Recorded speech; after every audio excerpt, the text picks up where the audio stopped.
فیضان ایک شرارتی طالب علم ہے۔ ہر بار امتحان میں فیل ہوتا ہے۔ اس بار اس نے تہیہ کیا، پاس ہونا ہے، چاہے نقل سے ہی کیوں نہ ہو۔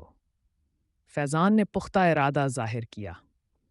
وہ اپنے جوتے کے تلوے پر فارمولا لکھتا ہے، قمیص کے اندر نوٹس چھپاتا ہے اور پانی کی بوتل پر لکھے ہوئے کی ورڈز چپکا دیتا ہے۔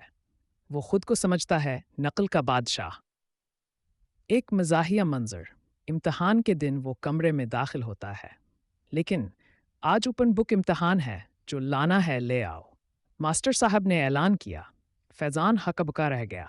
ساری محنت ضائع ہو گئی۔ اس نے افسوس کا اظہار کیا۔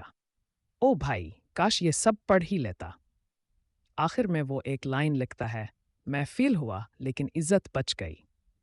فیضان نے ہار مان لی۔ سبق: اگر پڑھائی مشکل لگتی ہے تو نقل کا ماسٹر پلان کبھی